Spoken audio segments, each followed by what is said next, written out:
Okay, so now we have all over the coast, we have stations in the pharmaceutical We're under video company. surveillance. For questions We'll be concerning- okay. That's I'd rather not. 1-877-YAZ-ATTY. Okay, so now we have all over the coast, we have... Interview me. Can we use this room until 6 o'clock? I have no idea if you can do that, honestly, Oh, really? because it's the school property and... I'll just do it. If they come after me, you know, it's not high security, breach of contract, Pentagon stuff. Okay. How you doing? No, he just interviews me.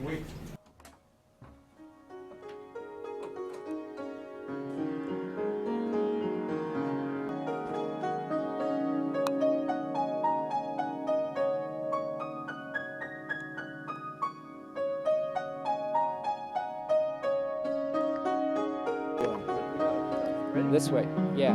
Wait, I'm gonna walk into the... Yeah, walk into the shop. Ready? Yes, action. I do believe by studying animal behavior, we can really learn a hell of a lot about humans. Of course you want to enjoy yourself by going to a movie, going out for dinner or something like that. But animals just live for the day because they know, many of them, I believe, that they have to try and survive because they themselves might be eaten by some other organism.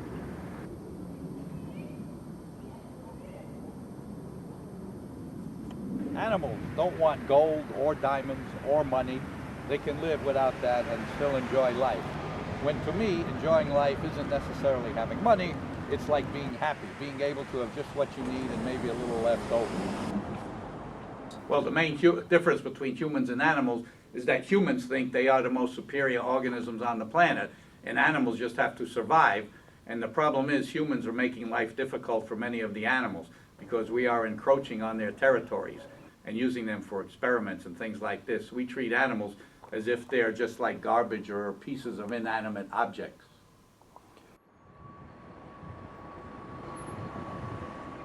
Because, you see, we live in a culture where animals are just like cattle, and we raise chickens and pigs and animals like that just for food, and so we don't have any respect for them.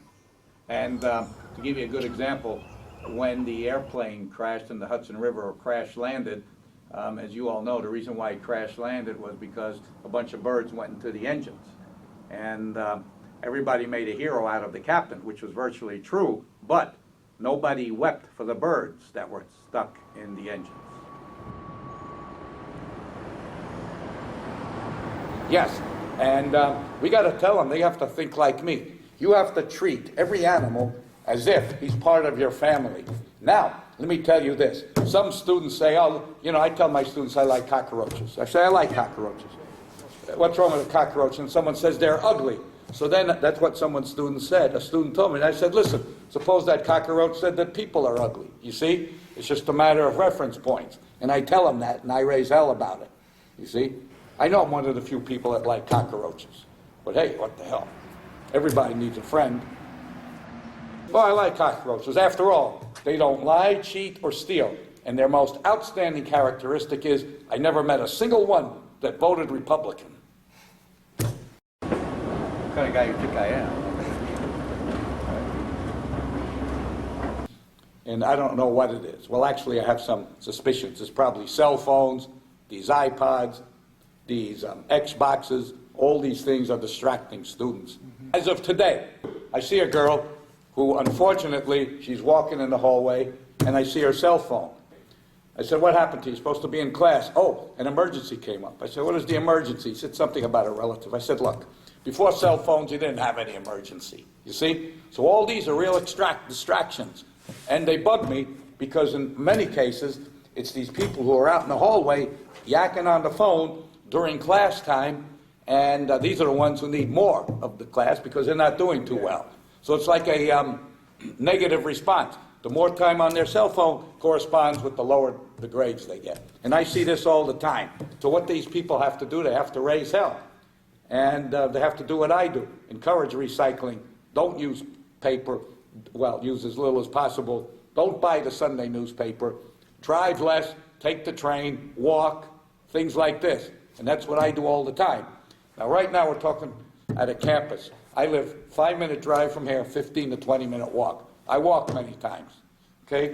I'll admit I don't walk all the time because sometimes I have to go somewhere. or if the weather is really bitter cold or there's too much snow on the ground, then I drive. But most of the time, if I can, I walk. And that's what most people should do. And then they should respect animals. And like I do, if I see a spider in the house, I don't step on them. I try to capture them and put them outside. That's the point. There's my cell phone. We'll just leave it. The school in the 60s, 59 to 63, we never even heard of cell phones. We got up, we went to school, we came back. No distractions whatsoever. Now, we got, like I said, all these DVDs, iPods, Xboxes, everything.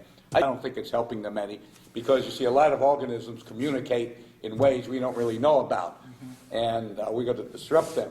Let me just give you one example that we do know about. Sonar, of course, which has not, well, it's not with the phones, but it has disrupted whales and dolphins, causing them to beach because it messes up their ear organs inside, and it totally disorientates them until they may wind up and die by being stranded on a beach. What goes on in another part of the world is eventually going to affect us. And what happens in this part of the world is going to affect them. Let me give you a good example. Let's say cutting down the rainforest. Well, that's screwing up the weather patterns all over the world. Or spewing out carbon dioxide. We in America spew out, I think, over 28% of the world's carbon dioxide. And you see what it's doing to the whole planet. So there is no more local anymore. It's global. Since you asked me, these are the distractions. And as you can see, I am impassioned about that because this is what's happening. My name is David Arieti. I live in Skokie. I've lived in Skokie for about 22 years. I've been teaching for over 30 years.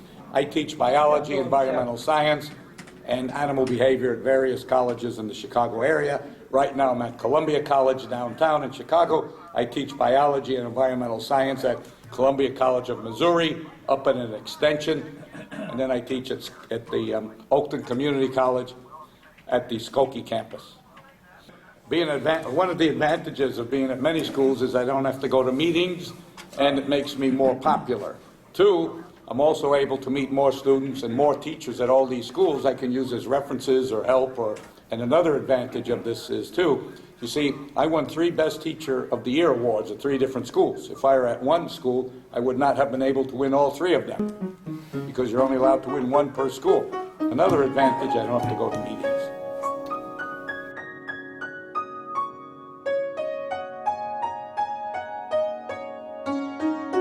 Most people did right now. What's that?